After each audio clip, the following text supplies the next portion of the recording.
सबसे पहले आप सभी को मेरे प्यार भरा नमस्कार। कैसे हैं आप सभी? उम्मीद है ठीक होंगे, अपनी पढ़ाई अच्छे से कर रहे होंगे। तो आइए, आपका स्वागत है प्रैक्टिस सेशन 2 में। पहला क्वेश्चन ये है,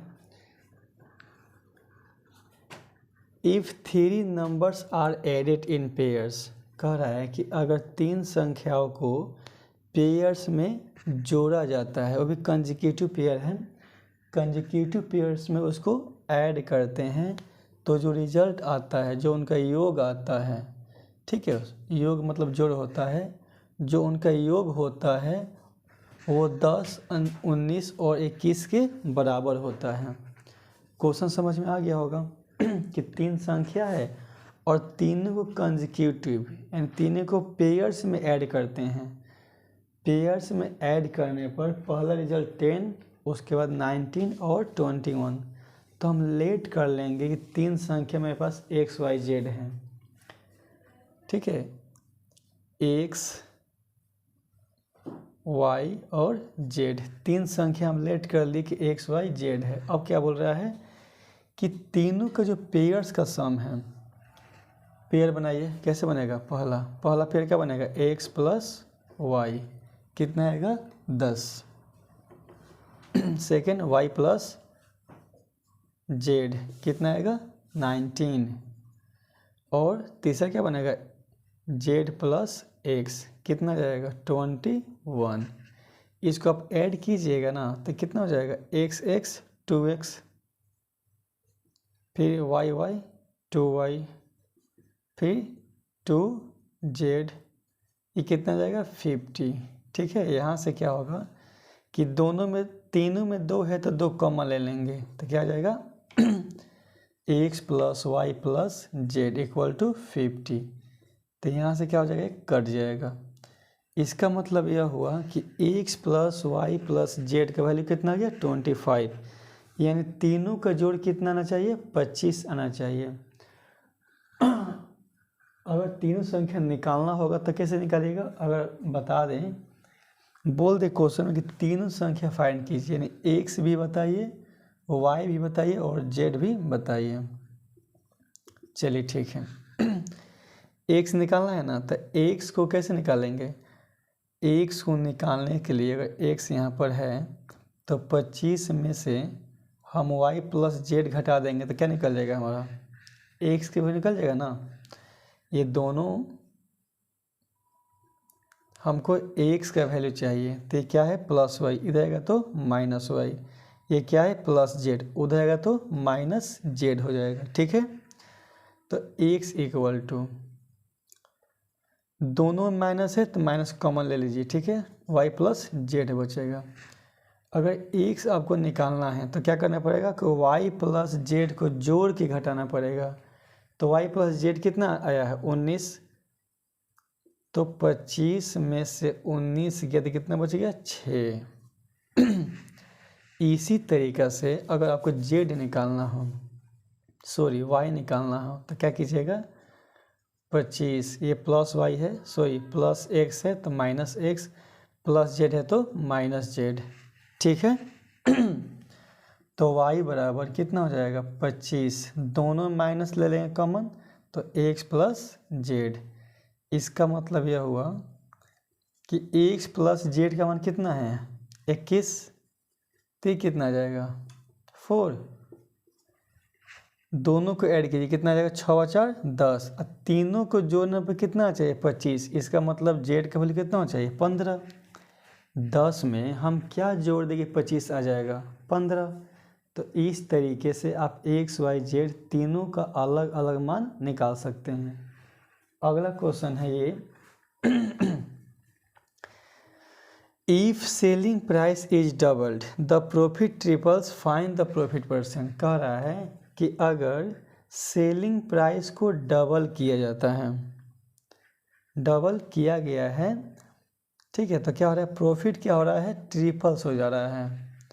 इसका मतलब यह हुआ कि अगर हमको प्रॉफिट चाहिए, क्वेश्चन को ध्यान सुनिए। क्वेश्चन ये बोल रहा है कि सेलिंग प्राइस को 2 गुना किया गया है ना, जब सेलिंग प्राइस को 2 गुना किया जा रहा है तो प्रॉफिट क्या हो रहा है? 3 गुना, यानी प्रॉफिट ट्रिपल्स हो जा रहा है, तो प्रॉफिट परसेंट बताइए। तो इस कंडीशन में क्या करेंगे कि सबसे पहले हम सिंपल जो प्रॉफिट का फार्मूला होता है उसे देखेंगे। तो प्रॉफिट का फार्मूला होता क्या है, एसपी माइनस सीपी। इस इक्वेशन हम फर्स्ट मान लेते हैं, ठीक है। आगे अब क्या बोल रहा है, यहाँ से देखिए, कह रहा है कि सेलिंग प्राइस को अगर डबल करते हैं, अगेन का मतलब होता है पुनः प्रश्न से, ठीक है। इसको फिर से लिख दीजिए, क्योंकि यहाँ पे गेन हो रहा है, तो प्रॉफिट का फॉर्मूला क्या होगा, S P minus C P. अब ध्यान से सुनिएगा, क्या बोल रहा है कि अगर सेलिंग प्राइस को डबल करते हैं, तो सेलिंग प्राइस को क्या कर दिए हम, डबल, तो प्रॉफिट क्या हो रहा है, 3 गुना। प्रॉफिट कितना हो गया हमारा, 3 गुना। ये बात समझ में आ रही है, फिर से एक बार और समझा रहे हैं। प्रॉफिट का फार्मूला होता है S P minus C P.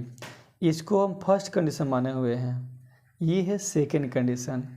क्योंकि प्रॉफिट हो रहा है तो प्रॉफिट का फॉर्मूला होता क्या है, S P minus C P.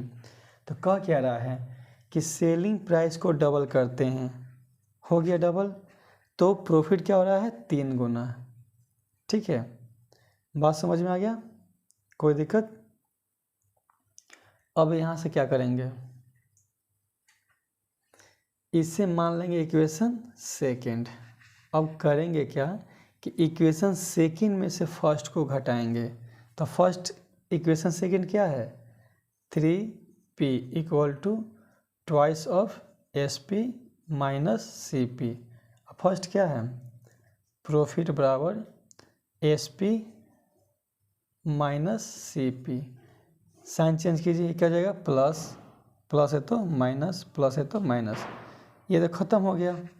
यहाँ कितना बचेगा, 2, यहाँ पे कुछ ना 1 है, 2 एस पी में से 1 एस पी घट गया, तो कितना बचेगा, केवल एस पी। आइए, ट्वाइस ऑफ प्रॉफिट, यानी 3 में से 1 गया तो 2p, कि ना, 2p। तो इसका मतलब यह हुआ कि जो एस पी है प्रॉफिट का 2 गुना हो रहा है, ठीक है। तो यहाँ पे इक्वेशन फर्स्ट क्या है, प्रॉफिट बराबर S P minus C P. ये क्या है, ये क्या है, प्रॉफिट। यहाँ पे एस पी का फॉर्मूला हम रख देते हैं, ये प्रॉफिट है।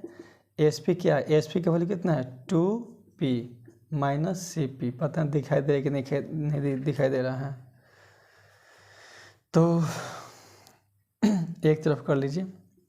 ये क्या है, प्लस 2p, इधर क्या जाएगा, माइनस 2p।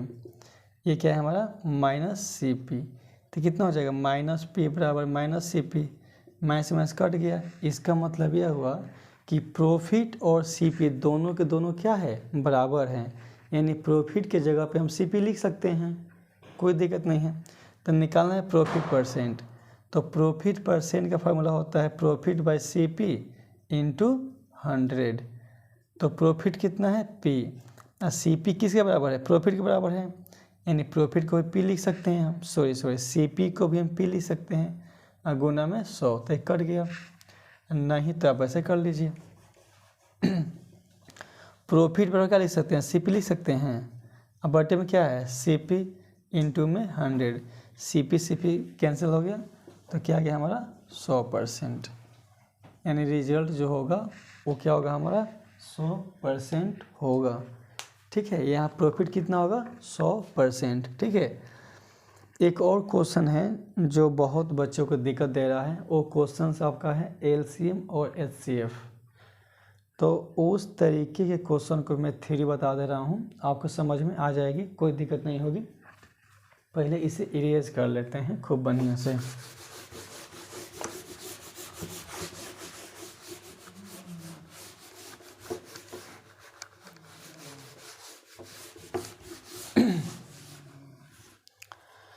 खूब ध्यान से देखिएगा। चलिए हम 2 नंबर मान लेते हैं। पहली संख्या को हम 24 मान लेते हैं और दूसरी संख्या को हम 36 मान लेते हैं। फटाफट काम कीजिए, इसका एचसीएफ निकालिए। तो एचसीएफ क्या होता है, जो दोनों को डिवाइड कर दे, कितना हो जाएगा 12। एलसीएम क्या होता है, आप कंपटीशन के बच्चे हैं तो इतना तो जानते ही होंगे एलसीएम एचसीएफ के बारे में। अगर एलसीएम निकालेंगे तो क्या हो जाएगा, एलसीएम क्या होगा, इन दोनों का मल्टीपल होगा, तो दोनों का मल्टीपल क्या होता है 72। एक बात बताइए, अगर हम इनका रेशियो ले लें तो क्या होगा, ये कटेगा किससे 2 बार में, ये कटेगा किससे 3 बार में। ठीक है, एक और आपको दिखा रहे हैं जो जादू टाइप का लगेगा। ये क्या है एचसीएफ, ध्यान से देखिएगा, ये क्या है एचसीएफ। इसे गुना कीजिए, कितना हो जाएगा 12 गुना के 24। इसको आप इससे गुना कीजिएगा तो कितना आएगा 24, फिर इससे गुना कर दीजिए, कितना जाएगा 36।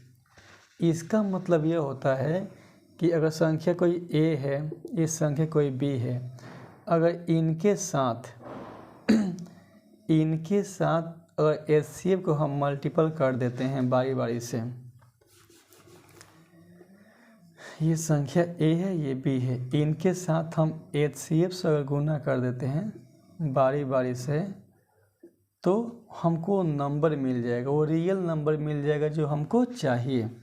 देखिए तो 24 कैसे निकल गया है, ई रेशियो कितना था 2, ई रेशियो कितना था 3। अगर एचसीएफ से हम गुना करेंगे तो 12 गुना के 24, यानी पहला नंबर 24 निकल गया और पहला नंबर 24 था भी।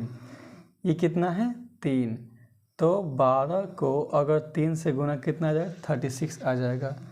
और एक तरीका और बता दे रहे हैं कि जो एलसीएम होता है एचसीएफ गुने प्रोडक्ट ऑफ रेशियो, यानी ए गुना बी कीजिएगा तो आपका एलसीएम भी आ जाएगा। करके दिखा दे रहे हैं, एचसीएफ कितना है 12, ए कितना है 2 और बी कितना है 3, तो कितना आ जाएगा 72।